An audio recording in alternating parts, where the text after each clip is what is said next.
Hey everyone, today we're going to talk about one tip that no one really mentions. It applies to all genres of photography, but today I'm doing macro.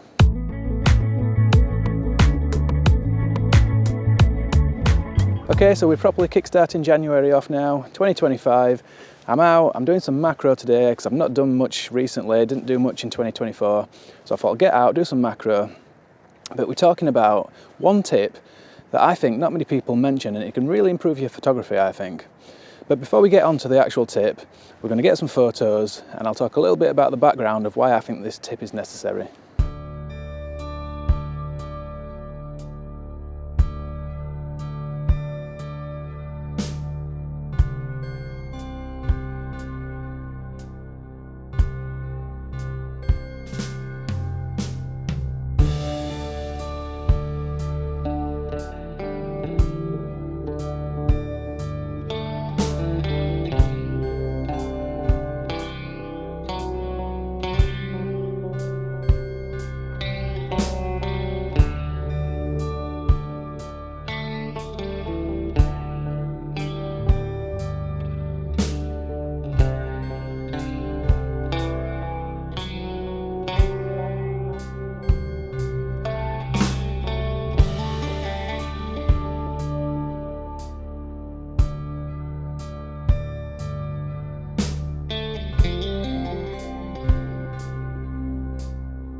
So the thing that got me thinking about this subject is that often I'll be waiting for the perfect moment to go out and do some photography and make a video.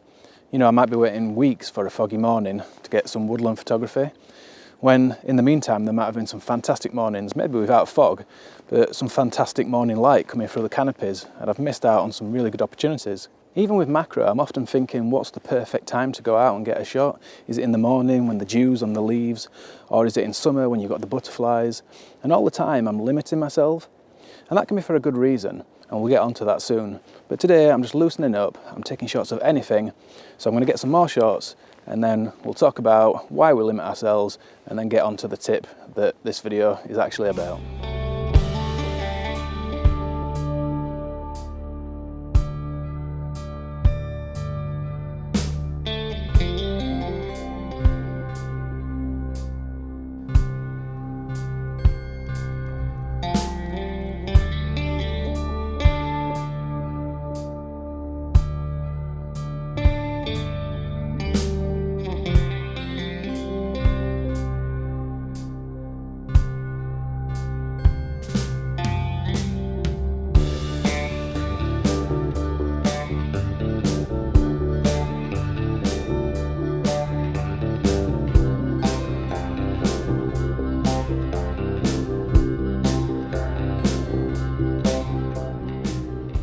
The reason we limit ourselves in any kind of creative process, such as photography for example, is because we're trying to get better at it. So as humans we tend to follow patterns, we look at the things we've done in the past, if they've worked we do them again, and if they didn't work we don't do them. And like I said, generally that's a really good process, it makes us better if we're doing it right. But it can lead us down a path of always doing the same thing and just repeating and refining and just getting really good at one really narrow area and ignoring all the rest. And that can be a bit of a problem. It can lead to creative block, it can be really uninspiring, it can lead you just to lose interest in photography. So that's the problem that we're trying to solve today. I'm going to get some more shots and we'll move on to how I think you can try and avoid or remedy or fix this little problem.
So the photography tip that no one really mentions is stop trying to be good at photography.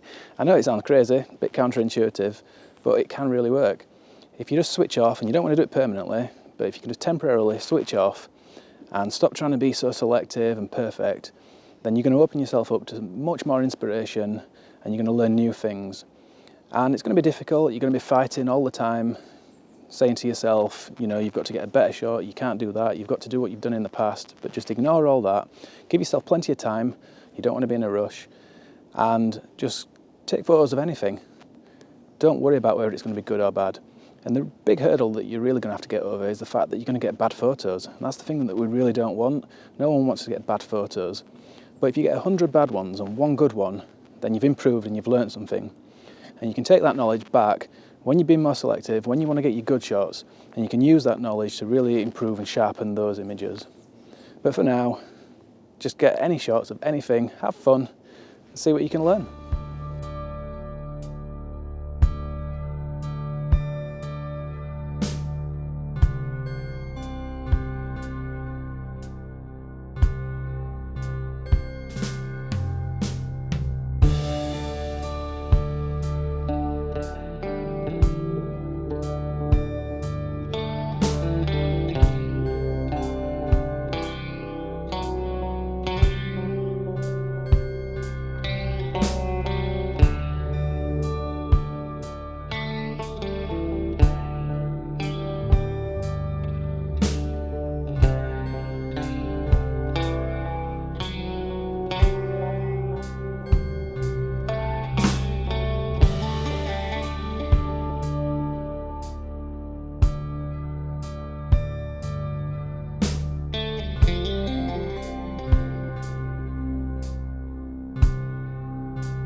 So why not try this tip out? I know it sounds pretty basic and simple, but trust me, it's harder than it sounds.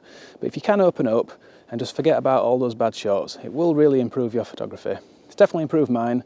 I know there'll be some bad shots in this video, but I think I've got one or two that are just okay, and I'll definitely take that knowledge with me into the future and be more selective and help it to refine my process going forward. I think this can be useful for beginners. Obviously, if you're starting out, you want to get as much information and knowledge as possible. But also, if you've been doing it a while, then it can be really useful if you've got a creative block, just to step back and really open up just to get your creative juices flowing again. And it can be really liberating and inspiring as well. You don't have to worry about getting the perfect shot, or am I out at the right time, or anything like that. You're just out having fun, getting shots, and hopefully some of those will be good. So that's about it for this video. A huge thank you for watching. If you found the video useful or you've liked it in any way, please just give me a thumbs up down below. That really helps out with the channel. It's obviously good for me, but it also means it gets shared a bit more, and anybody who is going to benefit from this tip will hopefully see it and do so. So a massive thank you to the regulars. If you watch every week, then as I always say, a huge thank you to you. You really do make this channel happen. And if you want to be a regular, then you can click down there on the big red button and subscribe. You can also click over here on this little picture of me. That way you'll stay up to date with everything I'm doing each and every week. There's a new video Sunday mornings at 10 AM UK time. So I hope you'll join me for the next one. But until then, thanks a lot everyone, and bye for now.